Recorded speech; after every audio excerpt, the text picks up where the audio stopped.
एक बार फिर mission take classes में आप सभी का स्वागत। आइए हम देखते हैं स्विच गियर टॉपिक से 21 महत्वपूर्ण क्वेश्चन। हम बात करते हैं क्वेश्चन नंबर 1। स्विच गियर का मुख्य कार्य क्या होता है? स्विच गियर का मुख्य कार्य क्या होता है? विद्युत ऊर्जा उत्पन्न करना, विद्युत ऊर्जा को स्टोर करना, विद्युत प्रणाली को सुरक्षित रूप से नियंत्रित और संरक्षित करना, ट्रांसफार्मर की क्षमता बढ़ाना। तो ऑप्शन नंबर सी है सही जवाब। सही आंसर ऑप्शन नंबर सी, विद्युत प्रणाली को सुरक्षित रूप से नियंत्रित और संरक्षित करना, यह स्विच गियर का मुख्य कार्य है। अब हम बात करते हैं क्वेश्चन नंबर 2। निम्नलिखित में से कौन सा सर्किट ब्रेकर उच्च वोल्टेज स्विच गियर में प्रयोग किया जाता है? उच्च वोल्टेज यानी कि हाई वोल्टेज, एमसीबी, एसएफ6 circuit breaker, OCB, RCCB.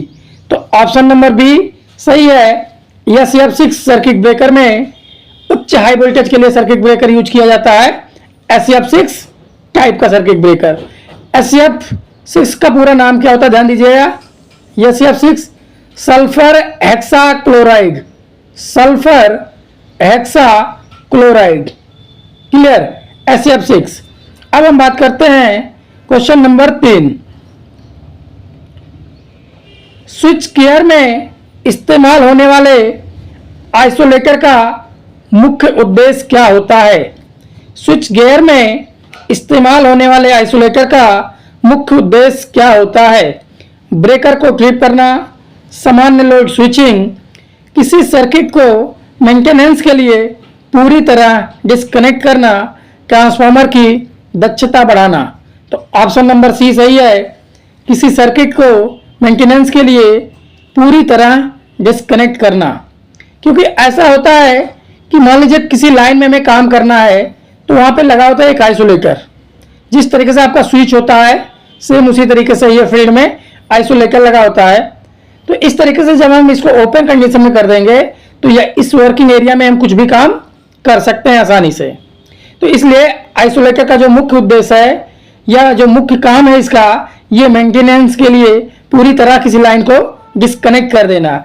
Isolator को डिस्कनेक्ट करने के बाद ही हम उस लाइन पे कोई वर्क करेंगे या कोई मेंटेनेंस काम करेंगे। दोस्तों, आप इस वीडियो को जहां से भी देख रहे होंगे या जहां तक ये मेरे वीडियो पहुंच रहा होगा तो कमेंट बॉक्स में लिखिएगा, जिससे हमें पता चले कि हमारा वीडियो किस जगह से लोग देख रहे हैं। अब हम बात करते हैं question number 4। Control switch gear में रिले का मुख्य कार्य क्या है? हम बात कर रहे हैं रिले। फॉल्ट डिटेक्शन और सर्किट ब्रेकर को ट्रिप करना, लोड बैलेंसिंग करना, करंट और वोल्टेज को नियंत्रित करना, ट्रांसफार्मर को ओवरलोड से बचाना। तो जो रिले का मुख्य कार्य है कंट्रोल स्विच गियर में, यह फॉल्ट को ढूंढना और सर्किट ब्रेकर को ट्रिप करना, यानी कि फॉल्ट को डिटेक्ट करना कि फॉल्ट है कि नहीं है। अगर है तो सर्किट ब्रेकर को ट्रिप करना। इसलिए ऑप्शन नंबर ए सही है। अब हम बात करते हैं क्वेश्चन नंबर 5। आइसोलेटर और सर्किट ब्रेकर में मुख्य अंतर क्या होता है? ध्यान दीजिएगा, बहुत ही इंपॉर्टेंट है। आइसोलेटर और सर्किट ब्रेकर में जो मुख्य अंतर है वो क्या है? आइसोलेटर बिना लोड के ऑपरेट किया जाता है, जबकि सर्किट ब्रेकर लोड के साथ ऑपरेट किया जाता है। सर्किट ब्रेकर सिर्फ हाई वोल्टेज में उपयोग होता है। आइसोलेटर हमेशा ऑटोमेटिक ऑपरेट होता है, सर्किट ब्रेकर हमेशा मैनुअल ऑपरेट होता है। जैसा कि हम बात करें कि आइसोलेटर बिना लोड के ऑपरेट किया जाता है, तो जो सबसे पहले इसमें ऑपरेशन होता है, जैसे देखिए ये मान लीजिए सर्किट ब्रेकर है आपका और ये आइसोलेटर है और ये फील्ड में लाइन निकल गई, ठीक है, ये है फील्डर। अब सबसे पहले क्या होगा, एक आइसोलेटर यहां भी होगा, इसके बाद यहां ट्रांसफार्मर होगा। तो सबसे पहले हम सर्किट ब्रेकर को ऑफ करते हैं, जो मैनुअल कर सकते हैं और SCADA सिस्टम से भी कर सकते हैं। कंट्रोल रूम से सर्किट ब्रेकर को सबसे पहले हम ट्रिप करेंगे। देन आइसोलेटर को ओपन करेंगे तो आइसोलेटर को बिना लोड ओपन किया जाता है। ये सावधानी है, ये सबसे बेस्ट प्रिकॉशन और सावधानी की बात करें कि आइसोलेटर को हमेशा नो लोड पे ही ऑपरेट करते हैं, अन्यथा खतरा हो सकता है। क्लियर? तो आइसोलेटर बिना लोड के ऑपरेट किया जाता है, जबकि सर्किट ब्रेकर लोड के साथ ऑपरेट किया जाता है। तो सर्किट ब्रेकर को ऑन लोड नो लोड दोनों कंडीशन में हम ऑपरेट कर सकते हैं, लेकिन आइसोलेटर नो लोड कंडीशन में ही ऑपरेट किया जाता है। तो ऑप्शन नंबर ए सही है। क्लियर? अब हम बात करते हैं question number 6। MCCB moulded case circuit breaker का मुख्य उपयोग कहां किया जाता है? हाई वोल्टेज ट्रांसमिशन लाइन में, इंडस्ट्रियल मोटर और हाईवे लोड प्रोटेक्शन के लिए, अर्थ लीकेज डिटेक्शन के लिए, केवल लो वोल्टेज घरेलू उपकरणों के लिए। तो ऑप्शन नंबर बी सही है, इंडस्ट्रियल मोटर और हाईवे लोड प्रोटेक्शन के लिए। अब हम बात करें अगर ऑप्शन सी का, तो इसके लिए आपका ELCB यूज किया जाता है, ELCB अर्थ लीकेज सर्किट ब्रेकर। क्लियर? अब हम बात करते हैं क्वेश्चन नंबर 7। अगर आपको क्वेश्चन का आंसर पता है तो कमेंट बॉक्स में लिखिए और ये बताइए कि आपका कितना आंसर सही हुआ, 21 में से कितने क्वेश्चन आपके सही हुए, कमेंट बॉक्स में जरूर लिखिएगा। अब हम बात कर रहे हैं question number 7। Industrial switch gear में सबसे अधिक उपयोग किए जाने वाले फ्यूज का प्रकार कौन सा है? Miniature fuse, cartridge fuse, rewirable fuse, HRC fuse. तो ऑप्शन नंबर डी सही है, HRC फ्यूज। ऐसा क्यों किया जाता है, ध्यान दीजिएगा। HRC फ्यूज, HRC का पूरा नाम है हाई रैप्चरिंग कैपेसिटी। ये 2 से 3 सेकेंड, ध्यान दीजिएगा, 2 से 3 सेकेंड या कुछ समय के लिए अगर फाल्ट है तो यह 2 से 2.5 गुना करंट आसानी से झेल सकता है। 2 से 2.5 गुना करंट आसानी से झेल सकता है, लेकिन 2-3 सेकेंड के लिए। और अगर इसके बाद भी रहा तो HRC फ्यूज ब्रेक हो जाएगा, यानी कि ये काम अपना कर देगा, लाइन को ब्रेक कर देगा। लेकिन 2-3 सेकेंड में अगर ये कुछ क्षण के लिए आ रहा है और फॉल्ट दूर हो जा रहा है तो उस समय HRC फ्यूज आपके सर्किट को बचा लेगा, ब्रेक नहीं करेगा। ऐसा कब होता है? जैसे मान लीजिए कोई वायर गया हुआ है, कोई कंडक्टर गया है, बंबू का नाम सुने होंगे, बंबू माने बांस। जो बांस या यूकेलिप्टस के पेड़ होते हैं वो अक्सर जब आंधी तूफान आती है तो वो कुछ इस तरीके से झुकते हैं, झुकते तार को टच करते हैं, फिर ये बैक हो जाते हैं, टच करने के बाद बैक हो जाते हैं। तो ये कुछ क्षण के लिए आते हैं, वो दूर हो जाते हैं। तो इसके लिए सबसे बेस्ट फ्यूज माना जाता है HRC। ये कुछ क्षण के लिए 2-3 गुना धारा को आसानी से झेल सकता है, इसलिए HRC फ्यूज यहाँ पे उपयोग किया जाता है। क्लियर? अब हम बात करते हैं क्वेश्चन नंबर 8। पावर स्टेशन में किस प्रकार का स्विच गियर अधिक उपयोग किया जाता है? Low voltage switch gear, high voltage switch gear, medium voltage switch gear, single phase switch gear. तो ऑप्शन नंबर बी सही है, high voltage switch gear. Clear? अब हम बात करते हैं क्वेश्चन नंबर 9। बहुत ही इंपॉर्टेंट है, स्विच गियर पूरा टॉपिक कवर करते हैं, तो इसलिए पूरा वीडियो जरूर देखिएगा, स्किप मत करिएगा। निम्नलिखित में से कौन सा स्विच गियर अधिक कॉम्पैक्ट और मेंटेनेंस फ्री होता है? मतलब कौन सा स्विच गियर ऐसा है जो कॉस्टली भी नहीं है और मेंटेनेंस फ्री भी होता है और आसानी भी होता है मेंटेनेंस करने में? Gas insulated switch gear, air insulated switch gear, air insulated switch gear, open switch gear. तो यहाँ पे ऑप्शन नंबर ए सही है, GIS gas insulated switch gear. ध्यान दीजिएगा, इसका हो सकता है फुल फॉर्म पूछ लिया जाए GIS का, तो गैस इंसुलेटेड स्विच गियर। अब हम बात करते हैं question number 10। Control switch gear में थर्मल ओवरलोड रिले, इसको बोलते हैं TOLR, थर्मल ओवरलोड रिले का उपयोग किसके लिए किया जाता है? हाई वोल्टेज से सुरक्षा के लिए, अत्यधिक करंट प्रवाह से सुरक्षा के लिए, लो वोल्टेज स्टार्टिंग के लिए, शॉर्ट सर्किट प्रोटेक्शन के लिए। तो यहाँ पे ऑप्शन नंबर बी सही है, अत्यधिक करंट प्रवाह से सुरक्षा के लिए, यानी कि कह सकते हैं सीधा सीधा ओवरलोड, जैसा कि आपका क्वेश्चन में कह रहा है। अब हम बात करते हैं क्वेश्चन नंबर 11। कौन सा सर्किट ब्रेकर बिजली के उपकरणों के लिए सबसे तेज ऑपरेटिंग समय प्रदान करता है, यानी कि ऑपरेट होने में सबसे कम समय लेता है। क्या कह रहा है कि सबसे कम समय लेता है ऑपरेट होने में कौन सा circuit breaker? SF6, vacuum circuit breaker, air circuit breaker, oil circuit breaker. तो यहां पे ऑप्शन नंबर बी सही है, BCB, यानी कि वैक्यूम सर्किट ब्रेकर एक ऐसा सर्किट ब्रेकर है जो ऑपरेटिंग में सबसे कम समय लेता है, ऑपरेट होने में सबसे कम समय लेता है। क्लियर? और सबसे ज्यादा समय लेने वाला है OCB। इसमें समय ऑपरेट होने में सबसे ज्यादा समय लगता है किसमें? OCB में। ध्यान दीजिएगा, सबसे कम वैक्यूम सर्किट ब्रेकर में, सबसे ज्यादा टाइम ऑयल सर्किट ब्रेकर में ऑपरेशन में, ऑपरेट होने में। क्लियर? हम बात करते हैं क्वेश्चन नंबर 12। निम्नलिखित में से किस स्विच गियर का जीवन काल सबसे अधिक होता है, यानी कि सबसे ज्यादा टाइम के लिए कौन सा स्विच गियर होता है? OCB, ACB, BCB, SF6 circuit breaker. तो यहाँ पे ऑप्शन नंबर डी सही है, SF6 सर्किट ब्रेकर। क्लियर? हम बात करते हैं क्वेश्चन नंबर 13।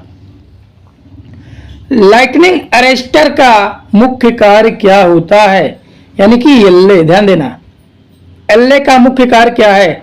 लो वोल्टेज को बढ़ाना, सर्किट ब्रेकर को ट्रिप करना, वोल्टेज सर्ज से सुरक्षा प्रदान करना, स्विच गियर का तापमान नियंत्रित करना। तो ऑप्शन नंबर सी सही है, वोल्टेज सर्ज से सुरक्षा प्रदान करना। ध्यान दीजिएगा, मान लीजिए ये कोई आपका ट्रांसफार्मर है, ट्रांसफार्मर के पहले और ट्रांसफार्मर के बाद, पावर ट्रांसफार्मर की बात कर रहे हैं, यहां LA होगा और यहां भी LA होगा, और जहां से आपके स्विच यार्ड में लाइन आ रही होगी, मान लीजिए ये है, यहां से लाइन आ रही है तो यहां भी एक LA होगा। क्लियर? और ऊपर से ये जो पतला वायर आता है अर्थ के लिए आता है। क्लियर? अब ये LA का जो मुख्य उद्देश्य है कि किसी भी कारण इस सर्किट में अगर वोल्टेज सर्ज हुआ, अचानक वोल्टेज बढ़ा, जैसे कि कभी बारिश हुई तो बिजली गिर गई, बिजली गिरने से भी वोल्टेज बढ़ जाता है, तो ये LA ऑपरेट करता है जिससे आपका ट्रांसफार्मर ना जले। आपका मुख्य उद्देश्य है किसी भी ट्रांसमिशन लाइन या डिस्ट्रीब्यूशन लाइन में ट्रांसफार्मर को सुरक्षित रखना। तो ट्रांसफार्मर के प्रोटेक्शन के लिए आपको LA जरूर होता है, जिससे वोल्टेज सर्ज से आसानी से सुरक्षा प्रदान कर पाए। कोई भी वोल्टेज सर्ज हुआ, अचानक बढ़ गया, तो ये सीधे LA ग्राउंड कर देगा। क्लियर? कहां कर देगा? ग्राउंड में। बात समझ में आ गई? अब हम बात करते हैं question number 14। HT switch gear में कौन सा इंसुलेशन माध्यम सबसे ज्यादा उपयोग किया जाता है? HT यानी कि हाई टेंशन, हाई वोल्टेज में कौन सा इंसुलेशन माध्यम सबसे ज्यादा उपयोग किया जाता है? यह है option number B, SF6। Clear? जो इंसुलेशन यूज किया जाता है वो SF6 यूज किया जाता है। अब हम बात कर रहे हैं क्वेश्चन नंबर 15। एक सर्किट ब्रेकर का ट्रिपिंग मैकेनिज्म किस पर निर्भर करता है? हम बात कर रहे हैं ट्रिपिंग मैकेनिज्म किस पर निर्भर करता है? फॉल्ट करंट और टाइमिंग सेटिंग पर, केवल वोल्टेज पर, केवल तापमान पर, केवल करंट की फ्रीक्वेंसी पर। तो ऑप्शन नंबर ए सही है, जो ट्रिपिंग मैकेनिज्म काम करता है वो फॉल्ट करंट और टाइमिंग सेकंड पर या टाइमिंग सेटिंग पर। जैसे कहते हैं कि अगर मान लीजिए ये आपका 100 एम्पियर पर सेटिंग है और टाइमिंग सेटिंग है 0.3 सेकेंड, 0.3 सेकेंड। अगर 100 एम्पियर गया और 0.3 सेकेंड के लिए गया तो ये फॉल्ट कर देगा, सर्किट ब्रेकर को ऑफ कर देगा, रिले ऑपरेट कर देगा। क्लियर? तो ये सर्किट ब्रेकर का ट्रिपिंग मैकेनिज्म जो है वो फॉल्ट करंट और टाइमिंग सेटिंग पर डिपेंड करता है। बहुत ही इंपॉर्टेंट क्वेश्चन है। अब हम बात कर रहे हैं क्वेश्चन नंबर 16। अगर क्वेश्चन का जवाब आपको पहले से ही आ रहा है तो आप कमेंट बॉक्स में दीजिए। GIS gas insulated switch gear में SF6 गैस का उपयोग क्यों किया जाता है? ध्यान दीजिएगा, SF6 गैस है, इसका यूज क्यों किया जाता है? क्या रीजन है कि इसी का यूज किया जाता है? इसकी उच्च इंसुलेशन क्षमता और आर्क क्विंचिंग गुणों के कारण यह सबसे सस्ता माध्यम है। SF6 गैस बिजली की बेहतर प्रवाह होती है, इसे शॉर्ट सर्किट का खतरा बढ़ता है। ऑप्शन नंबर ए सही है। इसकी उच्च इंसुलेशन क्षमता और आर्क क्विंचिंग गुणों के कारण। हम बात करें, इसका जो हाई डाइलेक्ट्रिक स्ट्रेंथ भी होता है, हाई उच्च डाइलेक्ट्रिक स्ट्रेंथ भी होता है, क्लियर, जिसका मात्रक होता है kb पर mm। डाइलेक्ट्रिक स्ट्रेंथ का मात्रक क्या होता है? kb पर mm, क्लियर। अब हम बात कर रहे हैं क्वेश्चन नंबर 17। निम्नलिखित में से कौन सा circuit breaker high voltage application के लिए उपयुक्त नहीं है?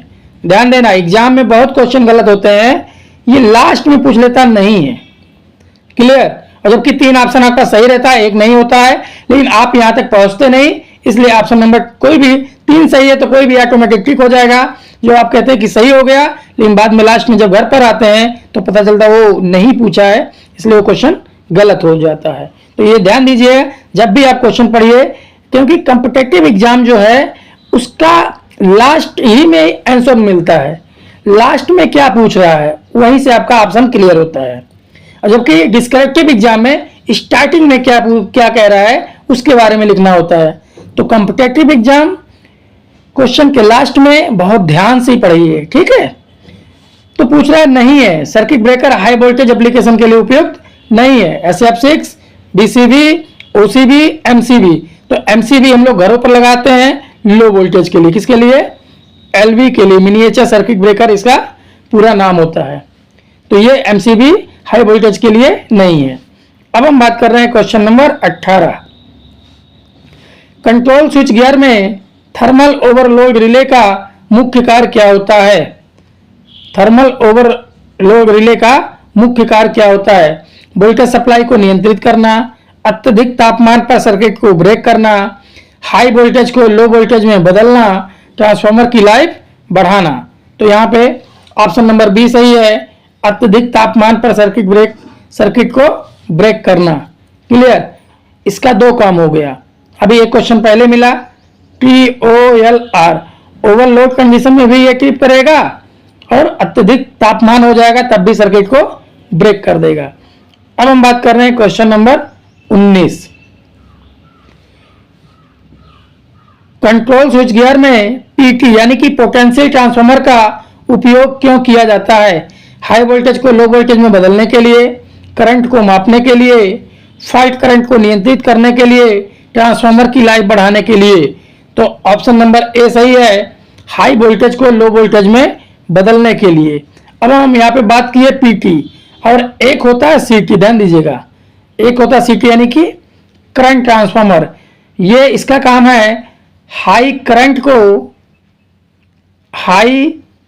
को लो करंट में बदलना, क्लियर। जैसे PT है उच्च वोल्टेज को लो वोल्टेज में बदलना, इस तरीके से CT का काम है उच्च करंट को कम करंट में बदलना, क्लियर। क्योंकि यह मेजरिंग इंस्ट्रूमेंट टाइप का ट्रांसफार्मर होता है। किस प्रकार का? मेजरिंग इंस्ट्रूमेंट प्रकार का ट्रांसफार्मर CT और PT होते हैं। अब हम बात कर रहे हैं question number 20। Control switch gear में सर्किट ब्रेकर की ट्रिपिंग टाइम किस पर निर्भर करता है? सर्किट ब्रेकर की ट्रिपिंग टाइम किस पर निर्भर करता है?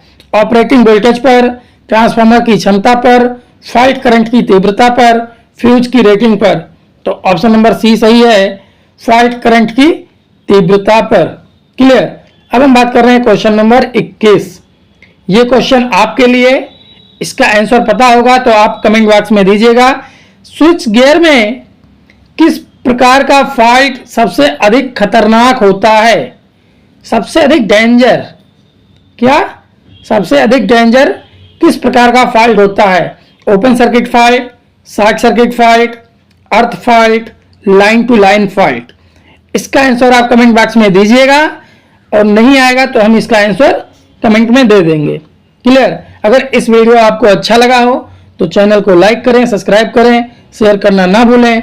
अगर इस वीडियो पर आप पहली बार आए हैं तो सब्सक्राइब जरूर कर लें, बेल नोटिफिकेशन जरूर दबाएं, जिससे आप तक हमारा वीडियो पहुंचता रहे और आप एक एक नंबर इकट्ठा करके अपना सिलेक्शन सुनिश्चित करें। थैंक यू, धन्यवाद।